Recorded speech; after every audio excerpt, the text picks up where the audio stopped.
The big picture here. The big picture is very important here. Some people in the field of cognitive, what would this be? Would this be cognitive neuropsychology or cognitive neuroscience?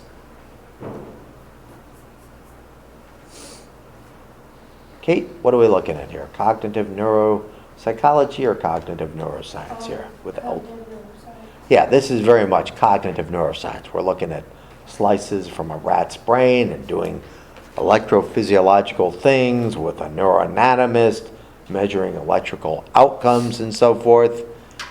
But the big picture is some cognitive psychologists and even cognitive neuroscientists thinks this is what happens when you remember things. They think this is what happens in your brain when you remember things.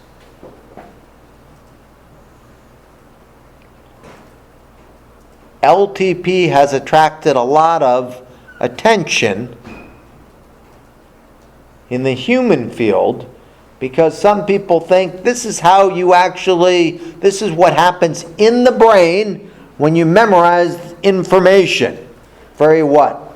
In terms of reductionism, very token or type here. This is exactly what happens in your brain when you memorize information. Is that type or token reductionism? Anyone?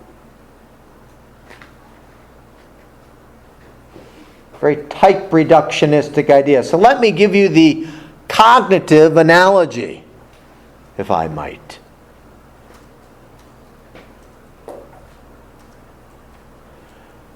Let's say you're studying for a memory-based test. You guys have to study for memory-based tests. What do? A couple days before the test, a day or two before, what do you try to do? How do you study? Do you stare at all the information? Do you try to process it and memorize it and go over and over, maintenance rehearsal again and again? Yeah, you do that. You show up to the test. And on the test, you get what? A simple question. What is eyewitness memory, and is it a valid phenomenon? You get a simple question. What do you hope happens when you get that simple question? You hope that everything comes back and you remember absolutely everything.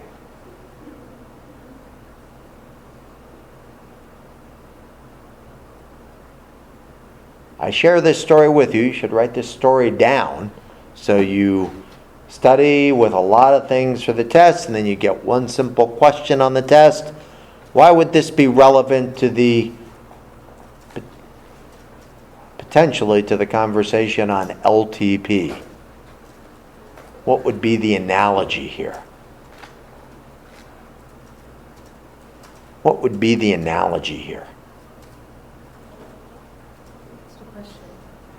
The question is, studying for a test, you're kind of staring at that material, going over and over and over it again, and then you come to the test and there's a simple question on the test. What is eyewitness memory? Describe the Loftus and Palmer experiment. And you have to recall everything. So the question is, why am I telling you, does that happen for people? Yeah, that's what happens cognitively. Why do I bring that up at a cognitive level? What do you think people have done with that and LTP?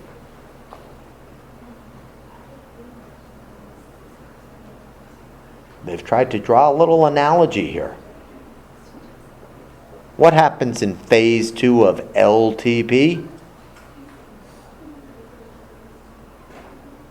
What's the method that goes on in the second phase of LTP? What was that word that I used? Tetanic stimulation. They bombard your brain with electricity. What would be the cognitive analogy to this? What did I say you do before the test? You study. You stare at everything. So the analogy that some people have made is maybe when you're studying for a test, you're doing what? Causing all this LTP to go on, and then 4 days later, what do you get? In the class, what do you get? You get in the class that you're taking the test in, one question. What would be the analogy for the electrophysiological phenomenon? One pulse. So one pulse might happen, and we hope from that one pulse coming in that this is going to bring back what for everyone?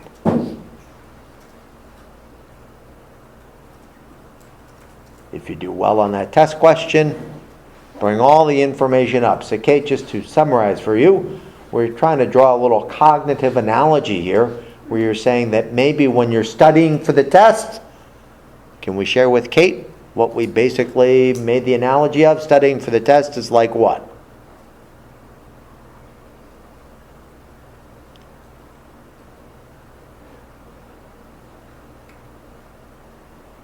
Tetanic stimulation, bombarding your brain with just studying and staring at things.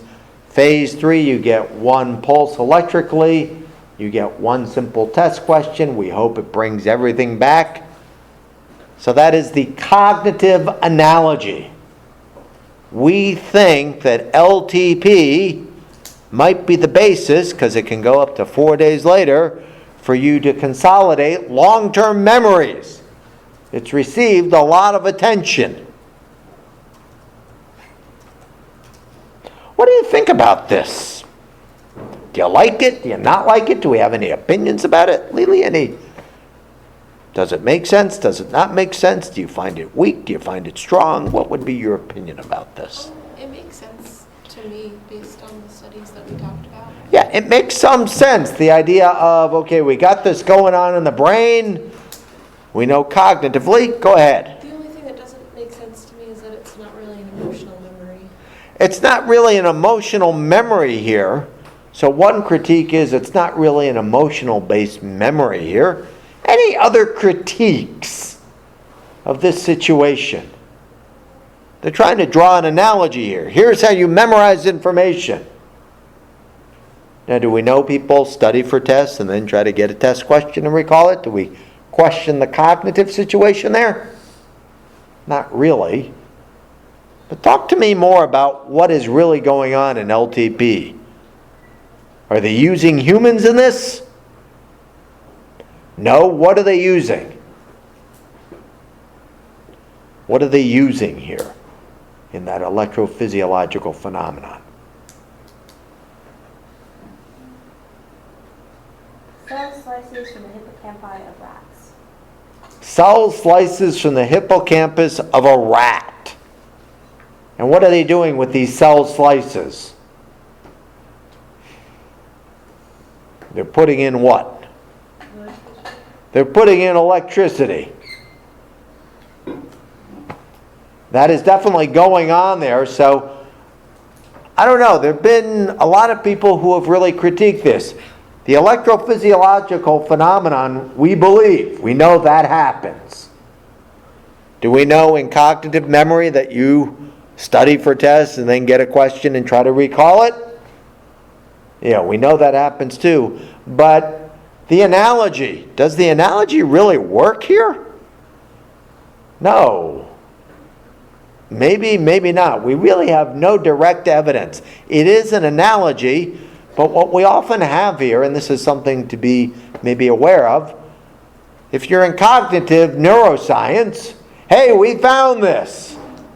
We know about the brain and the hippocampus, CA3, CA1. We chatted with some cognitive psychologists and they told us what? Oh, this is how memory works. Oh, okay, we got an analogy here.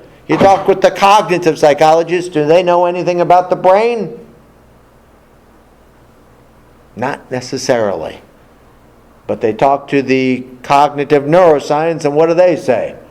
Oh yeah, here we got this thing going on. So we kind of have two fields where they know their own field, but they don't know what? The other field. So I don't know. I've read the research on LTP has been out there for a long time. We know the electrophysiological thing going on. Cognitively, we know how people memorize information.